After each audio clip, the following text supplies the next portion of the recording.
يعني حد عنده اسئله الدنيا تمام لحد دلوقتي؟ اللي عنده اسئله يتفضل. طب لو سمحت يا باشمهندس، اتفضل.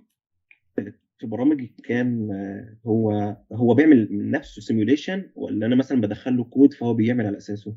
هو بيجنريت انت بتدخل له بتدي له البارت بتاعك، بتدي له البارت اللي انت تمام. راسمه من على السوليد وركس او الانفنتور، وهو يبدا يجنريت الجي كود على البارت اللي انت مديهوله. يعني هو بيكريت هو الكود بيكريت لوحده، الجي ما كود، بعملش ايوه. حاجه. هو اللي انت يا باشمهندس، انت في جي كود بيوصل ل 4 و5000 سطر، صباح الفل، هتكتب ايه ولا ايه؟ تمام يعني تمام وصل. يعني انا بدخل له البارت اللي انا عايز اوصل له، وبدخل له مثلا الماتيريال اللي انا عايز اللي انا هدخلها له ايوه، بالشكل بتدي اللي له انا بتدي له هدخله له. بتدي له بتدي له البيز ماتيريال بتاعتك، وبتدي له الكود، بتدي له البيز ماتيريال والرسمه بتاعتك من السوليد وركس، هو بيبدا يعمل لك عمليه سيميوليشن ويجنريت الجي كود عليه. تمام، شكرا يا باشمهندس. شكرا لك.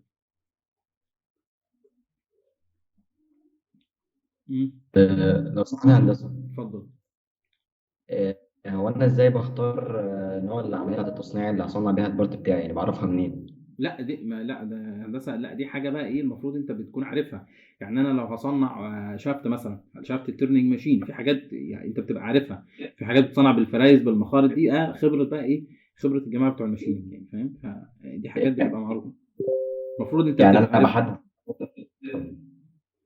امم اتفضل يا هندسة.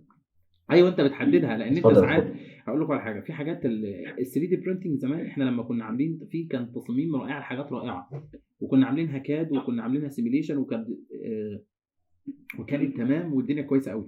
بس لما جينا نصنع ما لقيناش الماكينات اللي تساعدنا في تصميم هذه البورتات، زي بورت مثلا.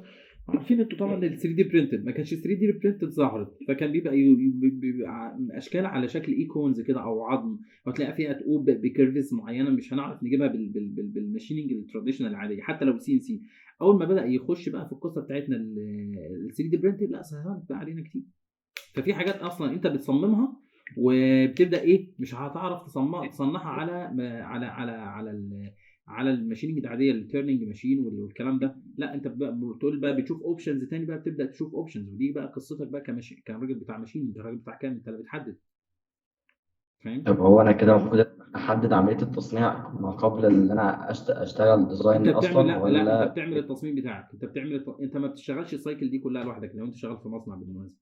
تمام، انت بتعمل عمليه مم. التصميم بتاعك، الراجل بتاع الكام والماشيننج هو اللي بيحدد القصه بتاعتي. يعني في حاجات مثلا ممكن اعملها شيت ميتال، وممكن اعملها كاستنج، وممكن اعملها ويلدنج، وممكن اعملها على حسب عمليه الانتاج المختلفه. بس هو الراجل بتاع الماشيننج هيشوف الاصلح على حسب ما انت في بنسميها الكونسيدريشن بتاع الديزاين، في كوست كونسيدريشن، في ماتيريال كونسيدريشن، في اسمبلي كونسيدريشن، في حاجات بتحدد عليك كديزاينر، اعتبارات بتحتم عليك الراجل بتاع الديزاينر والراجل بتاع اللي هم بتوع الكام يحددوا حاجه. في حاجات مثلا في لازما انت مثلا هتحط مسمار مثلا في صاروخ، ومسمار هتحطه مثلا في بنش بريس عندك في الورشه، لازم تفرق بين المسمار ده والمسمار ده. المسمار ده هيعمل له عمليه ماشيننج وحاجات عاليه قوي، لان دي الغلطه فيه في صاروخ، الغلطه بيه في فوره.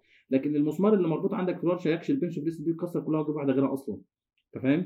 فانت بتبدا تحدد العمليات بتاعت التصميم بتاعتك على حسب ايه، اعتبارات التصميم اللي عندك واخترته. تمام، يعني مثلا في ورده مثلا معينه ممكن تعملها من شيت 2 مللي مثلا، بشيت ميتال وليزر وبتاع، لا ممكن يكلفوها عمليات بالملايين، في عمليات مثلا زي اللهم صل وسلم وسيدنا على اللهم صل وسلم على سيدنا محمد، الباودر ميتالورجي. يعني يعمل العمليه بالباودر ميتالورجي مثلا، وهو ممكن يعملها كاستنج او شيت ميتال، لا بس هي الباودر ميتالورجي هتطلع لي مواصفات برودكت انا عايزها ومحتاجها، ومع انها هدفع ملايين في ده، بس ادفع لان هناك الغلطه فوق، فاهم؟ جميل جميل جميل جدا، تسلم يا هندسة.